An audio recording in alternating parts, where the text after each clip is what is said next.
It is 7:31 on Tuesday, January 21st, 2020. We are in the Crow Wing County Historic Courthouse, third floor county boardroom. I'll call to order the Brainerd City Council meeting. We'll start with roll call. Pritchett. Here. Bevins. Here. Badeau. Here. Erickson. Here. Lambert. Here. Stunek. Johnson. Here. Mink. Present. Please rise for the Pledge of Allegiance.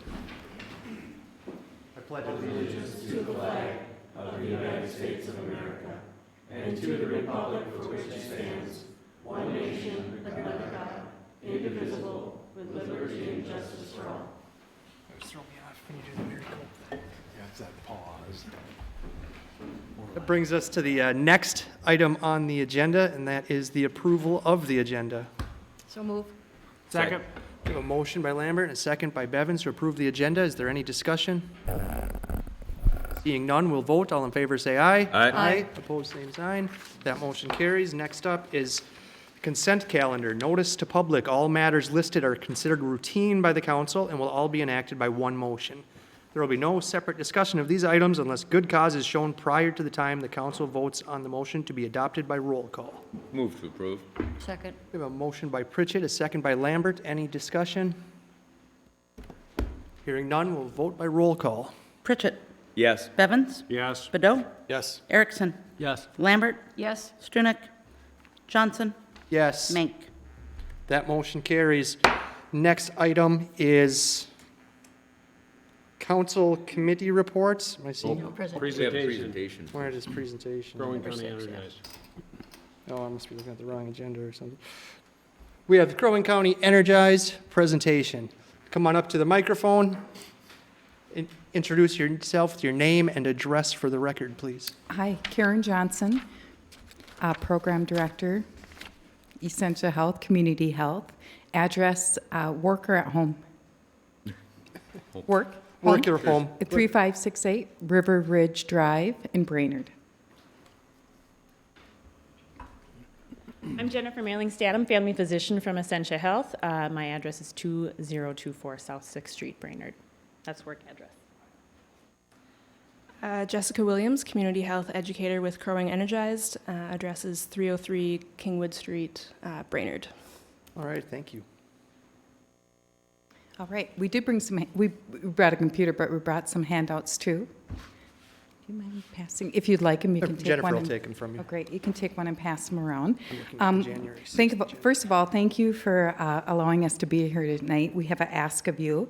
I've had an opportunity to meet some of you, so it's a pleasure to be here, and thank you.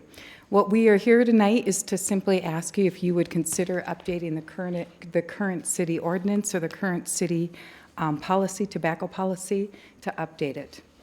And we've got some information, the packet that we handed out. I'll give you a little bit of history of why we landed here. Some of you may know this if we've met. But Essentia Health performs a community health needs assessment every 3 years. It's part of the Affordable Care Act, something they're mandated to do. As a result of that, they kind of look at trends. They look at what's happening in the community, specifically Crow Wing County.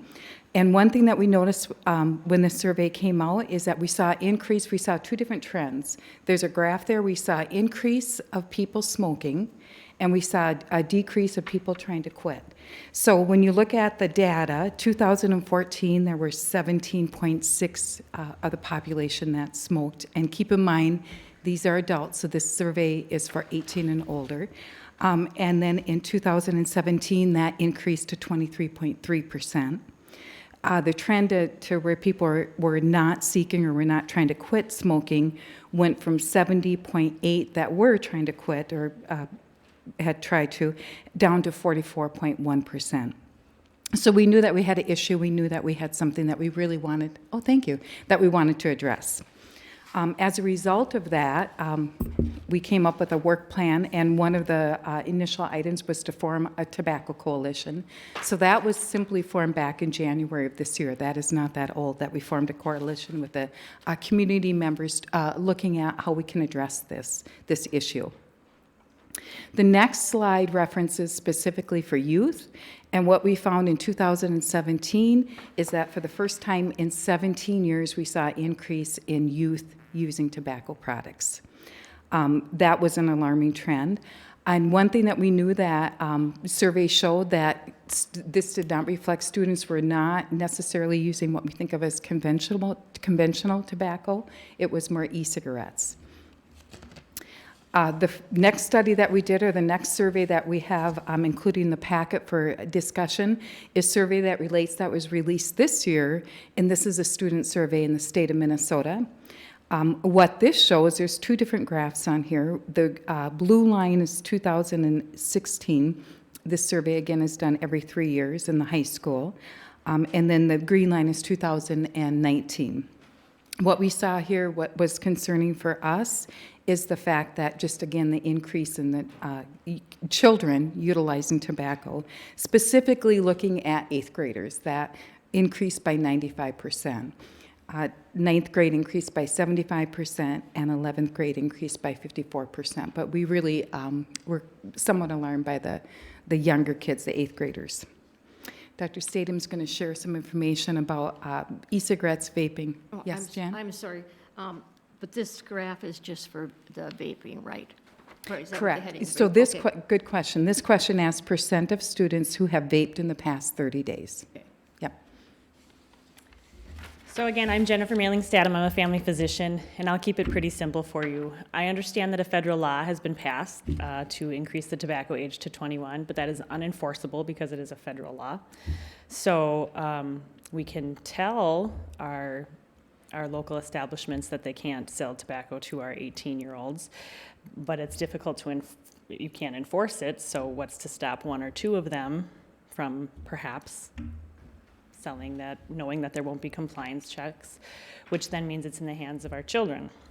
And that's what I see, and I do see this, and it is your children, and it is your children and grandchildren much younger than you would think, and I see it firsthand.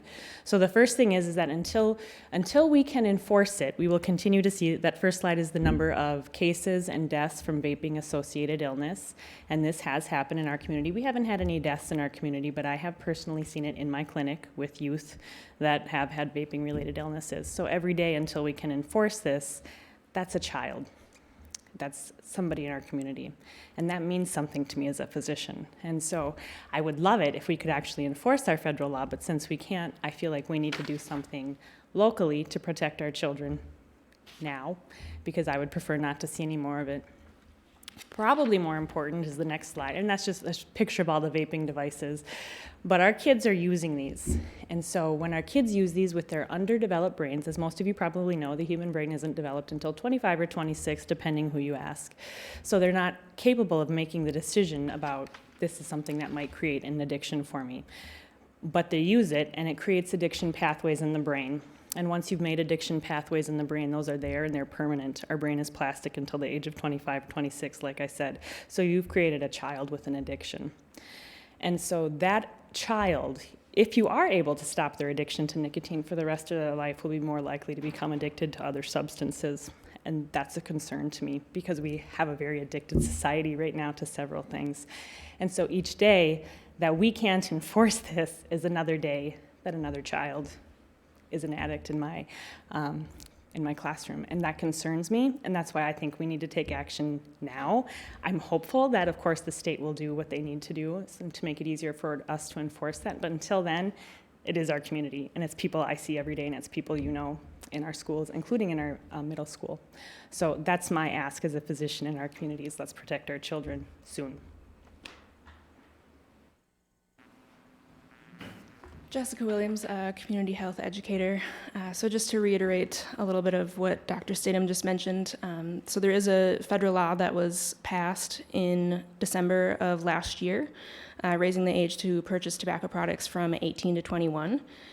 But since this is a federal law, it currently is in effect. The FDA in the coming months will start enforcing it, but since it's not in local city codes as of this moment, local law enforcement is unable to enforce that law. So by updating local tobacco policies, we can just give clear expectations to retailers of what's needed to maintain their tobacco license, as well as ensure strong compliance and enforcement.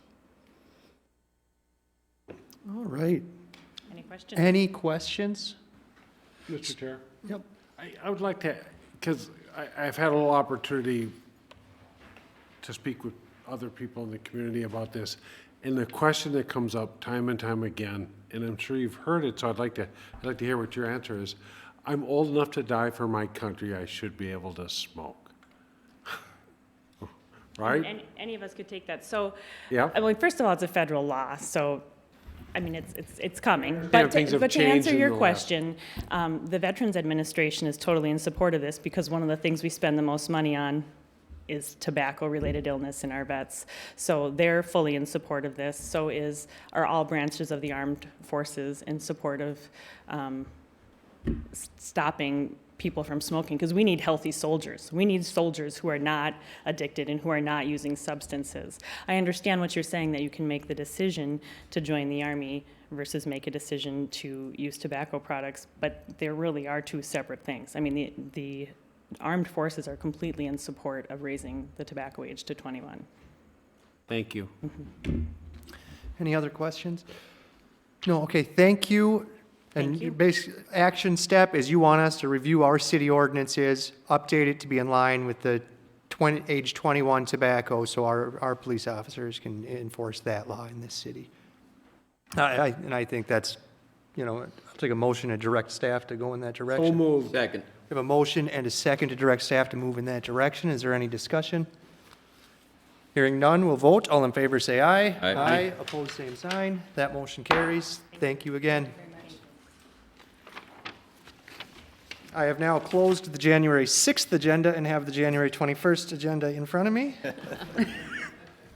That brings us to council committee reports, and we'll start with the Personnel and Finance Committee. Absolutely. I am having computer problems, so let's see if we can't get through this without more technical issues. We have 4 items on our agenda, the first of which is the payment of bills, and I so move. Second. We have a motion and a second to pay the bills. Is there any discussion? No discussion. Hearing none, we'll vote by roll call. Pritchett. Yes. Bevins. Yes. Bedeau. Yes. Erickson. Yes. Lambert. Yes. Johnson. Yes, that Mank. motion carries. All right, our second item here is the police officer conditional job offers. This is informational only. This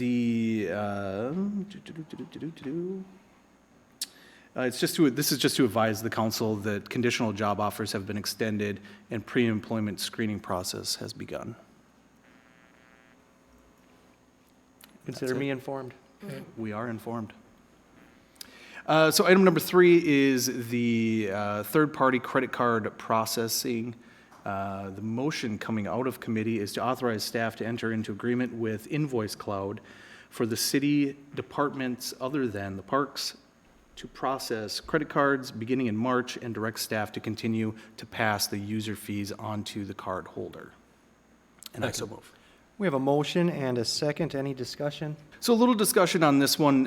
In going through the information here, staff had a couple options, and they felt pretty strongly that Invoice Cloud was the correct option to go with. We currently have a 3.61% rate for our user rate, and that's going to be dropping to about 3.5.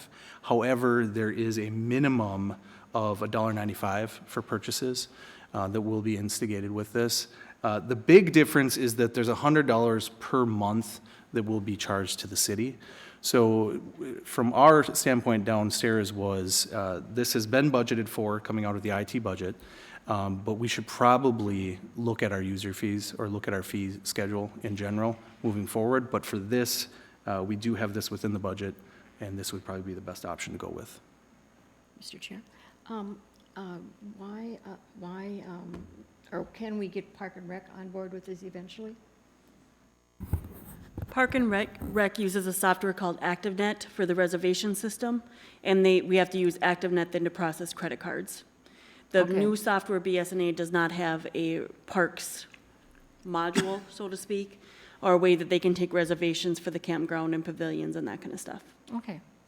So no foreseeable for future. Correct. They're not changing to BSNA. Okay. Any other questions or discussion?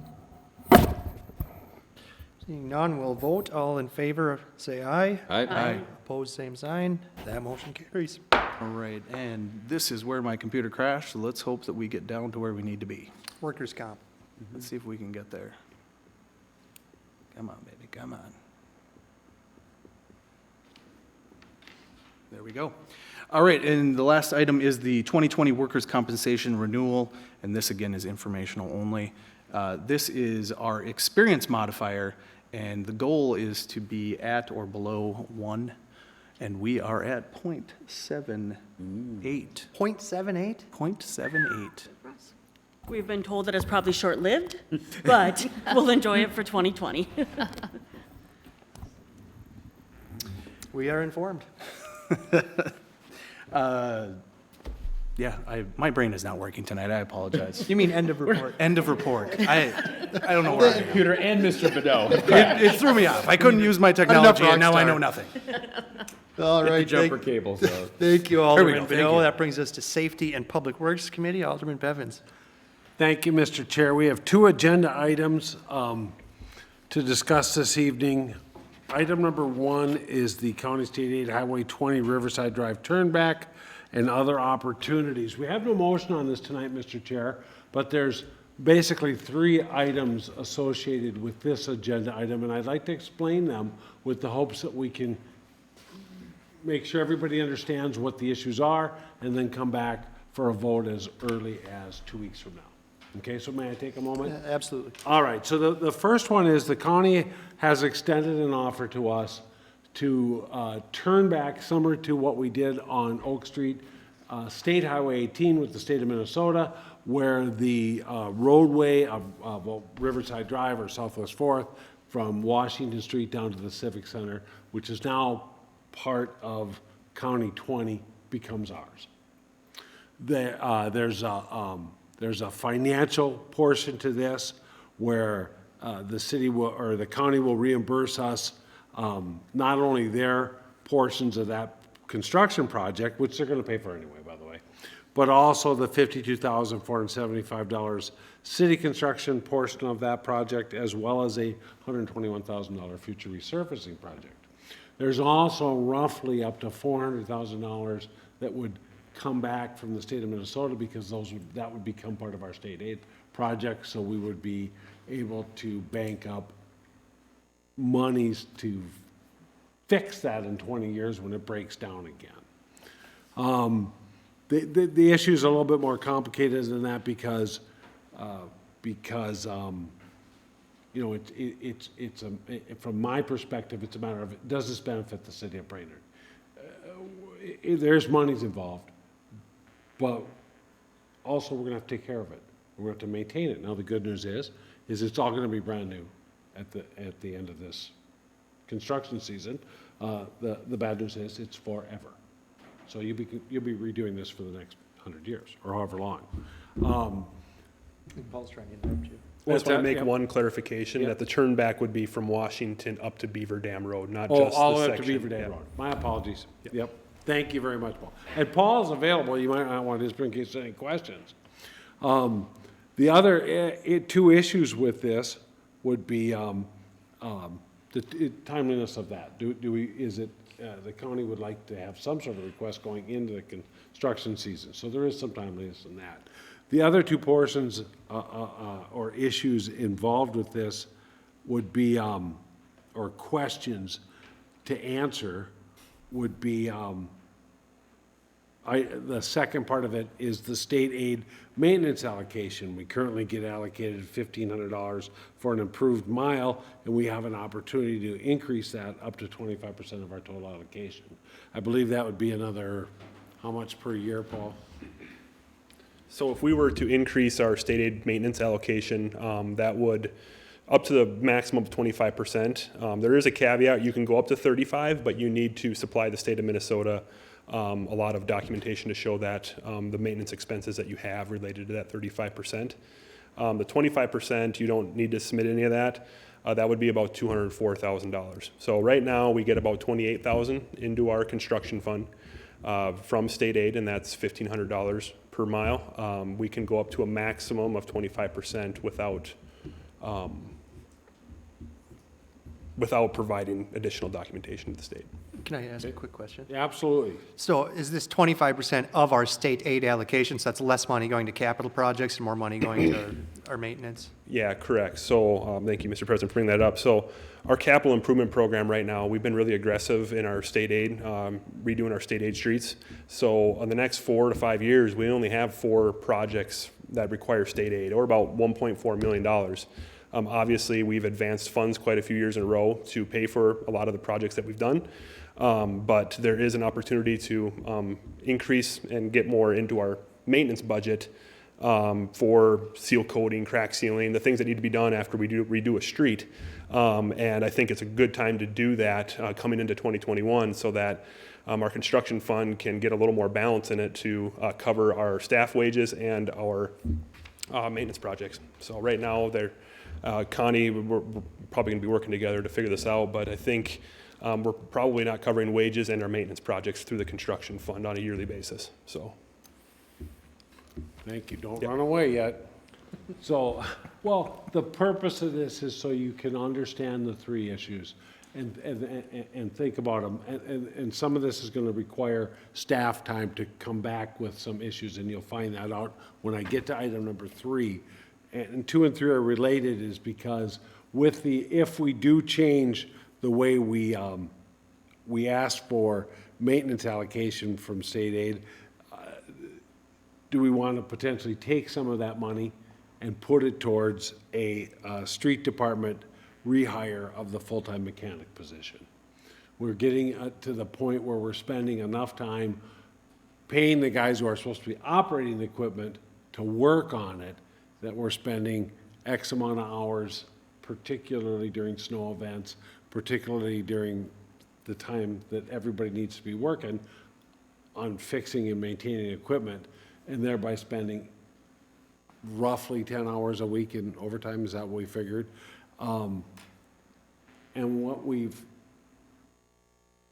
asked staff to do is if they could please put together kind of a financial spreadsheet as to how much we're paying a driver in overtime to maintain and work his equipment. So how much is it costing us not to have that mechanic? As well as the fact that that mechanic could conceivably work on police, city admin, parks and rec, or fire department vehicles as well. Plus, we actually have an extra piece of equipment that's not being used, and it's potential that that person could be available to operate that in times of need. So right now, we have a dump truck that's sitting, not being used, and the one time that we could use it out on the street is when it snows.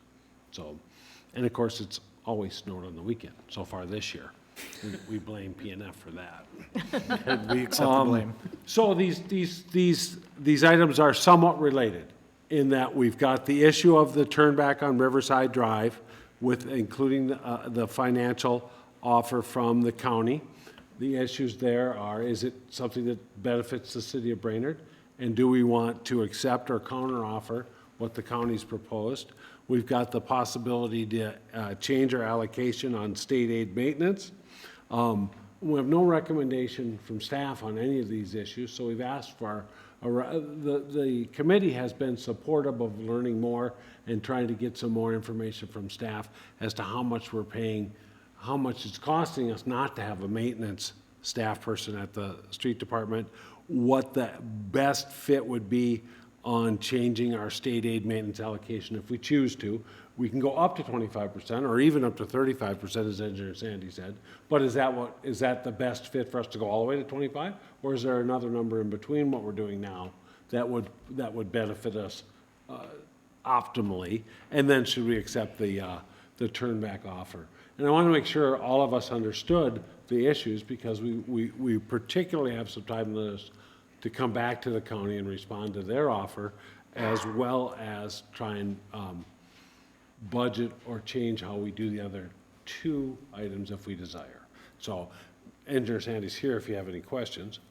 I have a couple. Just why is it one agenda item? It does seem like it's 3 things. Because this turnback is entirely unrelated to a maintenance employee. But we can certainly bring it back in numerous agenda items. It was just, the conversation that I had with my department was kind of all intertwined. You know, we can use additional maintenance funds to fund an employee, or we can use funds from the turnback to fund an employee, or, you know, there's multiple ways to look at it, and that's the reason we didn't include it all, because from my perspective, it's all one intertwined issue. Whether or not you want to take the turnback and not authorize another employee, that's completely up to you. We can have them separate agenda items for the next one. We can put it on PNF, go that route, or whatever I the council presume deems fit. the motions will be 3 Yeah. on those 3 separate items. That's what I presume. Yeah, and I would think, or I'd like to see the additional employee being over at PNF instead of SPNW. The SPNW already spends enough money without it going to PNF. We'll also take Any- that responsibility. Any other comments? Yeah, Jan? I have a question. Is there a difference between your construction fund and your maintenance fund? Nope, Because we- generally is that all the funds interchangeable? come out of the same. So Okay. when we do a seal coat project or a crack sealing project, they're all coming out of Fund 401. That's, okay, do you just go Yeah, by 401? but our and it's street and sewer maintenance project is a completely, so the staff's wages, the guys that are plowing the streets, that comes out of Fund 235. So anything construction project related is coming out of that construction fund. Our operating funds are our street and sewer, sanitary sewer and storm sewer funds. Connie? When Paul and I were talking about this earlier, I was kind of confused at how we could get more maintenance funds and how we could use that to pay for the streets. Well, the state aid funds for maintenance can be used for like plowing the streets. So we could use that money and put it into Fund 237, our street fund, to pay for those wages. So it wouldn't be like we would be paying the mechanic out of Fund 401. We would be transferring money or putting the allocation into the streets, because it can be used for construction projects, like seal coating, that kind of stuff, but it can also be plowing the streets. I look forward to additional information. Is there any other questions of the engineer? Seeing none, we'll go to the next item. Thank you, Mr. Chair. Item number 2 is the request for cost estimating of East River Road improvements. And let me get to I think I'll make the motion first. The motion is to direct staff to estimate the cost of the improvements associated with the Mississippi Landing Trailhead project that are within the city's right-of-way and incorporate them into the city's 5-year street capital plan, and I so move. Second. We have a motion and a second to direct staff to do some cost estimating. Any discussion? Mr. Chair, just to expound a little bit, this is strictly what's happening in this is not the Three River Bridges, this is the part that's in our street right away. So basically separating the Mississippi Riverfront Committee is seeking grant money to build the project. By separating this out and putting this portion of it into the city, it just makes their project appear a little smaller and maybe a little easier to handle and a little easier to fundraise for. So this portion would be likely to be ours anyway. At this point, we're not asking to spend any money. We're just asking to estimate what those costs would be for the portion of the project that's in our right-of-way. All right, so it'd just be staff time, no. Yep, no staff money. time, yep. All right, and I was looking through the governor's bonding proposal, and he funded at least 4 Mississippi riverfront parks, but 0 of which are in Brainerd. Cohasset got money, Minneapolis, St. Paul, Brooklyn Park. Nothing here this year, maybe next time. Any other discussion on this? Was that a motion? That was a That was a motion. motion and a second to direct staff? No, Dave did. I second. All right, any other discussion? Hearing none, we'll vote. All in favor, say aye. Aye. Opposed, same sign. That motion End carries. of report. Thank you, Alderman Bevins. That brings us to unfinished business. Call for applicants. Mayor. Okay, applicants, we need applicants for a number of committees. Right now, all these terms will expire the December 31st of the year that I state. Cable TV Advisory Committee, 2 terms expiring 2021, 2 terms expiring 2022. The Charter Commission, 2 terms expiring 2020, 1 term expiring 2021, 1 term expiring 2022, and 1 term expiring 2023. Then the EDA, we have one term expiring September 7th of 2020. That's basically what I have. Please go and make your applications at City Hall or online. And now I'll turn it over back to the president for his recommendations. Thank you, Mayor. Quick question to Kelly Bevins. What, are you and Jeff the only people on the Charter Commission currently? Yeah, I apologize. I'm not familiar with who's still on it. No. I would presume we could probably get that. I'll give us the feedback after your annual meeting. I have one recommendation to make. We do have one opening on the Planning Commission, so please apply for that if you're interested in the height of street lights or parking lot lights or any type of lighting. Get on the Planning Commission. We're talking about it. And finally, we are looking for many more people to join our Water Tower Committee as the repairs to that keep moving forward. The next item, new business. Easement acquisition across Brainerd Public Utilities property by City of Baxter. Jennifer taking this? Connie? I'm not looking at the agenda Go request. ahead, Connie. Connie, Yep, thank I you. do believe there's people from Brainerd Public Utilities Commission. If you want to come forward to the podium, you can address it. But I understand there's an easement going across the Brainerd Public Utilities property by the City of Baxter. The fee was $13,000, and I will turn it over to BPU. Started out. He's just throwing me the dogs. All right, good evening. So the city of Baxter actually approached us. They needed an easement for a future roundabout potentially. Dolly, you need to pull the microphone down. You're just a little shorter than the city engineer. No, down more. speak into the tip. Well, they got pointed at you. Begin to the end. Is that okay? Is that better? There you go. All right. I'd never said I was a singer, although I do have the name of Dolly. All right. So anyway, the city of Baxter approached the BPU to acquire an easement for a potential roundabout and their southern interceptor. I have that here, but and they needed just 20 feet of road right away. So we went back and forth. They did have an appraiser come and give us an idea of what that 20 feet would be.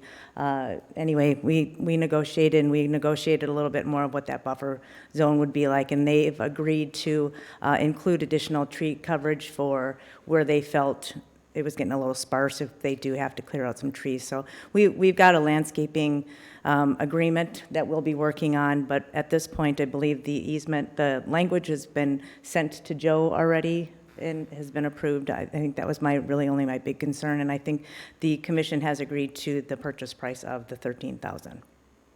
Does anybody have questions? Any questions about the City of Baxter easement, Ed?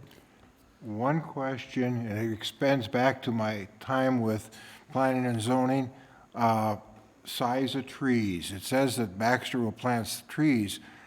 We had a situation in South Brainerd where a developer came in and said he was going to plant screening trees, conifers. We said, okay. He planted trees this tall. So is it possible to put in some height restrictions or size or Yes. type? And at this point, we just agreed on the terms of the purchase. Yes, we also agreed in writing that we would come to terms on what that buffer would look like, what the number of trees that they are removing, because really the complaints are going to be driven from the City of Baxter and the City of Baxter residents. So they've already agreed to put in a certain number of trees at one of the entrances because they can already see, the building. So that was in it before the work even started. But so we've in discussion with them just said we want to come to terms with a landscape agreement in writing. So 20 years down the road, we're not looking back at this wondering what the intention was of the commission and of their city council. Good. So. Okay, any other? Size. I think there's got to be a motion, isn't there? Yep. Move to approve. Second. We have a motion by Pritchett, second by Bevins to approve the agreement as approved by the BPU Commission. Is there any discussion? Hearing none, we'll vote. All in favor say aye. Aye. Opposed, same sign. That motion carries. That brings us to the next item, which is a potentially dangerous dog hearing. Jennifer? Yep, and thank you, Mr. President, members of the council. We have received a request to delay this hearing to the February 3rd meeting for a couple of reasons. Animal control will be here that evening to testify. In addition, Attorney Langle did want a little more time to prepare for this. However, by code, we're required to submit this to the council he was required to submit it to us within 10 days, and in turn required to submit it to the council. But we can agree to mutually delay this hearing to the February 3rd meeting. And I would just ask if Attorney Langle had any questions or comments on that. They need a motion for that. Thank you. Yeah, let's do it in a motion so it's recorded. Move to push this to the February 3rd. We have a motion and a second to push it to the February 3rd meeting. Any discussion? Hearing none, we'll vote. All in favor, say aye. Aye. Opposed, same sign. That motion carries. Schedule a work session, February 10th, 2020. Jennifer? Thank you, Mr. President, members of the council. I met with all of you individually my very first week on the job and asked if the council would be willing to consider doing a work session. We lied. You lied. Uh-oh. It's on the agenda. Anyway, I heard or got head nods from all of you agreeing to at least try this. We have a couple of items that we thought could use a deeper dive to have a little bit more in-depth conversation. One was on the Children's Museum, and then the other is on the EDA and direction from council. Just briefly on the Children's Museum, Peter Olson, the director of the Children's Museum, will be at that meeting on February 10th, as will Mike England and also Ashley Martell from WSN, to be able to have a little more in-depth conversation. And as for the EDA item, I think we're just looking for the city council to just have a little discussion about direction and guidance on where you would like to see the EDA and what you would like to see the EDA doing in the future. So with that, Mr. President, I don't just ask that that at the end of this meeting you would adjourn to the February 10th work session. Actually, we don't need to. We did change that. Yep, we'll have February 3rd. We'll adjourn at that meeting to the February 10th one. Excellent. With that, Mr. President. And February 10th works good enough for everybody here? What day of the week is it? That's a Monday. It's a Monday with our council meeting. Perfect. And then, Mr. President, that meeting would be at 6 p.m. and we would have it at the fire department, or at the police department training room. So it is an open meeting. It is open to the public. So again, just a reminder, February 10th, 6 p.m. at the police department training room. Thank you. Okay, brings us to the next item is the first reading of proposed ordinance 1502. Community Development Director Chansky. Thank you, Mr. President. This is a proposed ordinance number 1502, amending section 51518 of the outdoor lighting of the Code of Ordinances. We do have the chair and vice chair of the Planning Commission, Mr. Don Gorham and Mr. Mike Duval, who would like to present this to the council. Thank you, David. Members of the council, Mike Duval, Vice Chair of the Planning Commission, city resident, 468 Tyrol Drive.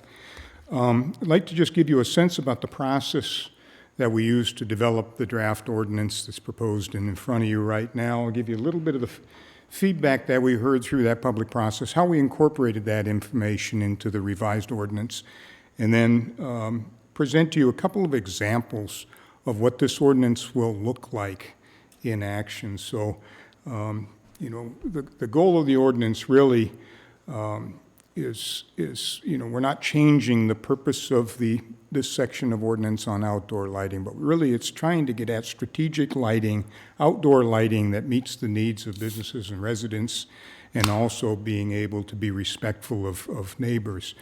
The question about why now is really becoming somewhat urgent with the advances in technology of lighting. The usable lifespan of lighting is getting much longer, can be measured in decades, and so the practical implications of decisions that we make today will have a lifespan of tens of years before there may be other opportunities to make corrective actions or change how we do our design in the city. This does connect to our new comprehensive plan. Mine's already dog-eared and such. It's pretty well minted and new, but it connects to our couple of chapters, one on basically community character, and then the other on economic development. We used a fairly robust public process, which did initiate with a public hearing held by the council on the initial draft that we sent you, and then successive public hearings that the Planning Commission hosted to receive additional feedback, further refinement of this. So here's a couple of the key things that we heard and how we incorporated that information back in there. We had many comments about a one-size-fits-all approach isn't practical. Our initial proposal said you will meet this threshold or you will have to go through a conditional use permit process. So reflecting on that feedback, we adjusted the maximum height threshold in the ordinance before you to better align with sort of the practical need of sort of clusters of our zoning districts, residential, business, industrial. So you'll see that in that particular draft.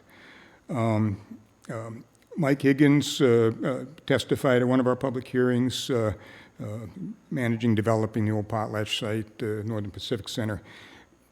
Don't make us come in for a conditional use permit. It's challenging to get the time to break away and do this. So we removed the conditional use permit requirement for the higher poles.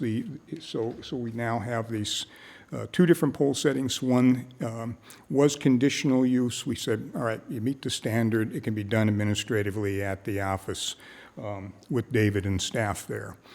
Tim Raymert with WSN speaking on behalf of ISD 181.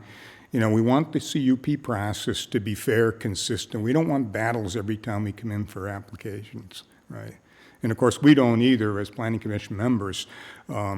But the school district's been a very helpful partner in working through this process of this lighting to come up with a standard that, again, through these iterative refinements, I think we're at a place now where we have a very workable product. The amendment will make the process more consistent, more predictable, no need for a conditional use process, okay?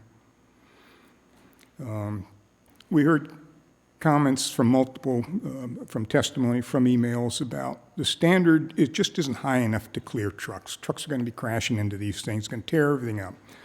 But it's our opinion that this should not be a conflict.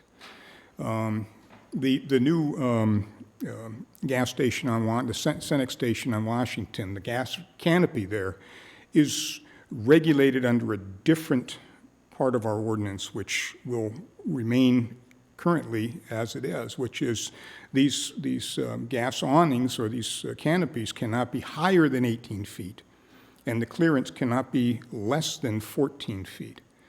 Okay, so that's regulated in, I want to say, the B2, B4, B6.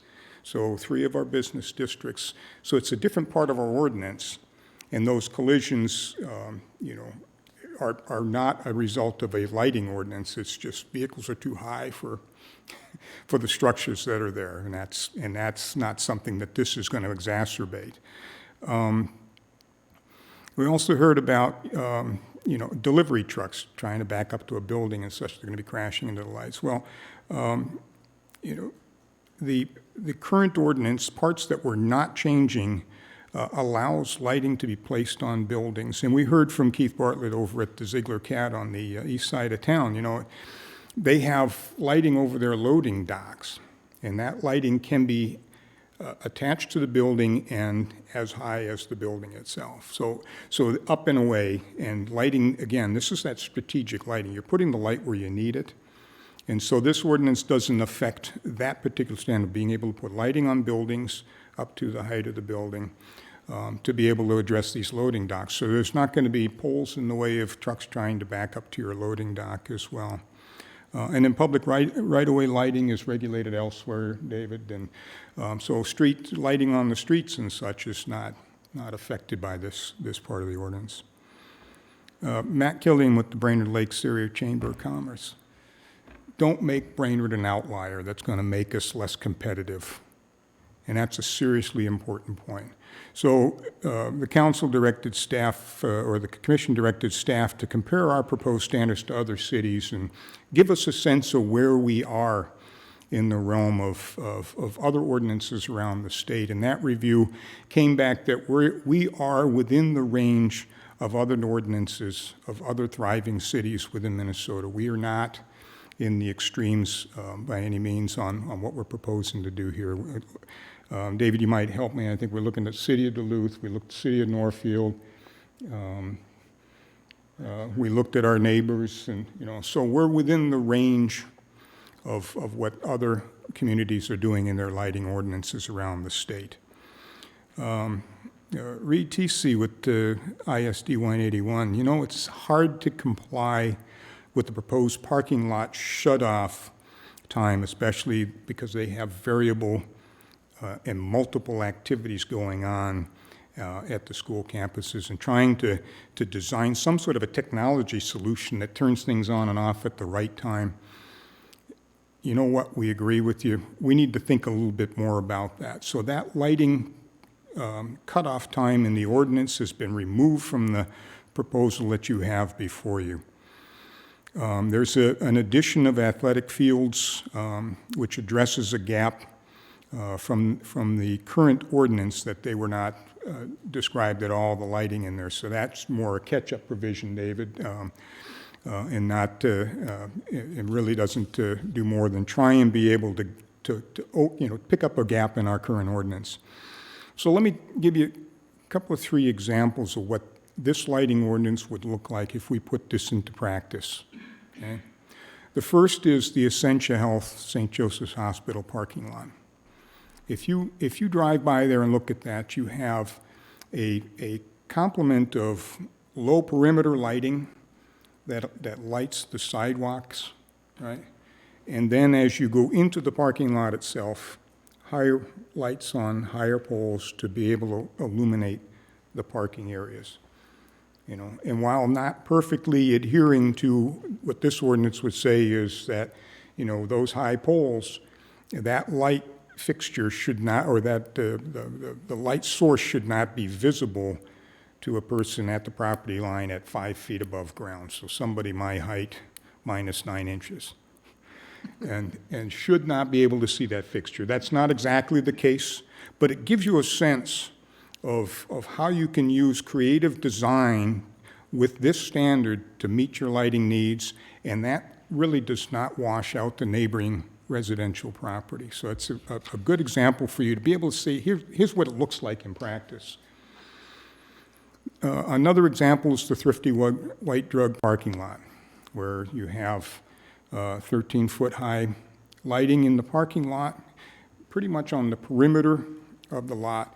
And then they're using downlighting on the sides of the building itself to illuminate the sidewalks there. So the combination of building lights that are downlight plus the perimeter lights gives them the effective lighting of that parking lot.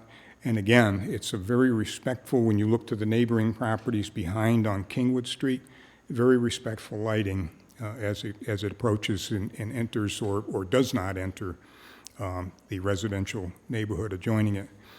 The last example I'll give you is hard for us to see right now because it's still on paper, but the school district is currently working on adding parking lots to a couple of their elementary school campuses, the Harrison and the Lowell elementary parking lot. They're going to be using that 13-foot pole standard. And they're going to use it in combination with the side lights or the downlighting from the building lights coming down, and they're effectively lighting the areas that they need lit. And the important part about that is, too, when you look at their illumination, I forget the technical term of the diagram that shows where light will be bright and where it will be absent. But what you don't see in there, and that they recognize, is that there are also street lights that are filling in. So in other words, this development is not, and this project is not happening in a darkened void. There's already lighting around that complements the lighting that they're using in their parking lot. they're using on their building. And so it's these combinations of good design and thoughtful design and being aware of what's around them to be able to fill in and use adequate lighting that I think exemplifies how this ordinance will work, when the city approves this. So take your questions or return your. Any questions? Mayor? One question. Have you considered what lighting source you're using? What Kelvin rating? You can go anywhere from 2700 to 65 plus, and you can get some real obnoxious lighting. And I don't see anything in this ordinance, because if you hit certain wavelengths, the neighborhood is going to be blasted by reflected lighting from what's in that area. Yeah, and I think that's a good point, Mr. Mayor, and I think like the cutoff time, there's a lot of thought that needs to go into that before being able to say, here is a lighting standard with regard to temperature. And David, do you have a comment for that? The only comment, this was something that was brought up to the Planning Commission, Mr. Mayor. Right now, our ordinance is pretty quiet on that subject, as it is. And at this time, the Planning Commission, what was discussed was that's a whole other topic, in that there's a lot of discussion on light warmth and Kelvin and things like that, that the Planning Commission felt like they didn't want to get into at this moment. The other issue that comes with that is enforcement. When it comes to the actual strength of lighting, even our lumen requirement that's in the city code is already hard enough to enforce, because it requires special expensive equipment to measure that light, and that can easily be affected by, if there's a street light next door, if I get a reading and it says, oh, it's higher, I have to do it at night. If I get a reading that says it's higher than it's supposed to be, well, there's always that question of, well, if there's a street light behind me, am I sure I'm not picking up that street light that's intensifying this other light? So that was one of the other reasons why the Planning Commission at this time wanted to stick strictly towards the pole height, which is a lot more manageable, enforceable than talking about the light itself. All right, any other questions? I do, and actually, Bordeaux. the mayor kind of hit on what I was wondering as well, but also including on the side of the buildings, is there any type of regulation as to the light coming off the side of the building? A good example being the new warming house that we put in Gregory Park. Spotlight into Kelly's porch. Spotlight immediately, we had complaints about the brightness and the fact that it's just pointing directly out. Is there any type of regulation on the lights that are placed on the side of the building, and whether or not we can just be broadcasting light from that side? There is some. In this case, one of the things that this ordinance also adjusts is right now in our residential areas, we actually don't have a cutoff requirement. In our commercial industrial areas, we actually have a 90-degree cutoff requirement. Part of that eliminates that whole just exposed bulb look. Well, in our residential areas, we don't have a 90-degree cutoff requirement. So that's one of the things that would help that. But also in addition as well, again, that comes into, we do look at lumens or foot candles, and that's measured based off of, okay, at the property line, what is the strength of the light? The default or defect to that measurement, though, is that just because, as we all know, just because something might not be intrusive based off, it might fit in our ordinance, that doesn't mean if I see it, it's not intrusive. Like there's a street light that's just, three lots down from my house. If I were to measure the power of that light at my property line, it's probably nowhere near, well within code. That doesn't mean it's still not annoying when it shines in my light, in my window. So adding that 90-degree cutoff requirement within the residential zones, that's a hope is with, and that'll help that. Obviously with streetlights, as we said before, anything the right of way is exempt, but in the case of the warming house, if this had been in place at the time the warming house was built, then those 90-degree cutoffs would have been required on the warming house. Yeah, I would like to make sure that we are being good neighbors as far as that stuff is concerned, because immediately as soon as we put that warming house in. We should have our park board liaison do something about that. No, I brought it up. I definitely brought it up. Any other questions? Thanks for the presentation. It's obvious planning and zoning really took their time to try and get this right, and it was a really informative presentation. And I don't know about you guys, but I feel quite enlightened after hearing it. Very. But I'll take a motion to dispense with the first reading. I'll make a motion to dispense with the first reading on ordinance 1502, amending section 515-18, the outdoor lighting of the Code of Ordinances. Second. We have a motion and a second to dispense with the first reading. All in favor, any discussion? Seeing none, all in favor say aye. Aye. Opposed? That motion carries. So just next steps, is it next meeting, February 3rd, public hearing? Yes, February 3rd, that'll just be the second, there won't be a public hearing that was held at the planning commission, that'll just be the second reading, and then. But we don't do a consideration public adoption. hearing because planning and zoning already did one? Correct. The first time we did it is because planning commission wanted to keep it moving forward, so they opted to let the council hold it. But Yeah. traditionally, it would be held at the planning commission, which they did hold on January, what was that, last week, the 15th. Excellent. Thank you, David. This brings us to the next item on the agenda, which is public forum. Is anybody here to speak to the council on matters not listed on the agenda? Is anybody here to speak to the council? Anybody here to speak to the council? Seeing nobody rise, we'll move on to staff reports. Start with the city administrator's report. Mr. President, members of council, I do have a written report in your packet. I just want to highlight actually just one thing, just to let you know that I am working with Attorney Langle in drafting the purchase agreement between the City of Brainerd and Brainerd Land LLC for the purchase of the Memorial Park parking lot. And we anticipate to have that purchase agreement on your February 3rd agenda.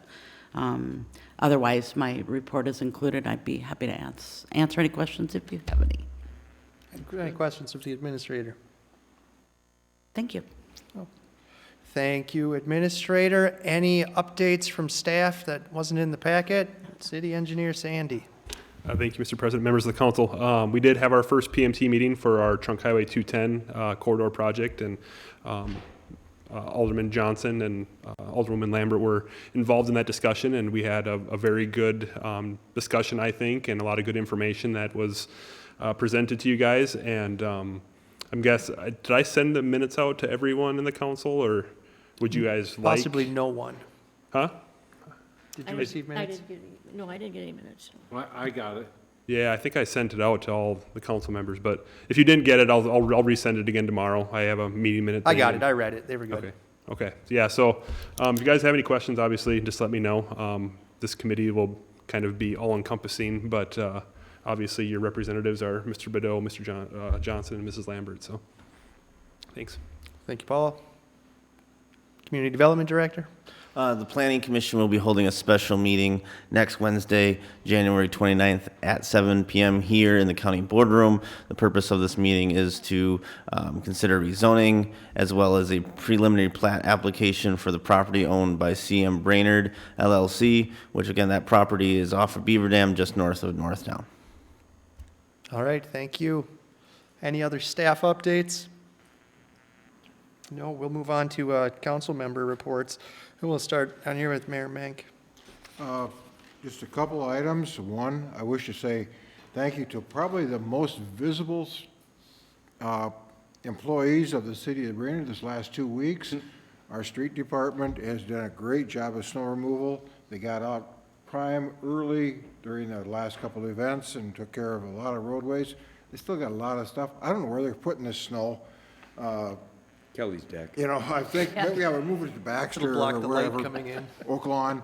But anyway, thank you for that. The other thing is, I'm going to ask if the council will approve allowing me to have the staff put together a short, small synopsis of rules of order for all of our committees, members, because all of our committee members probably do understand rules of order, but they probably are needed.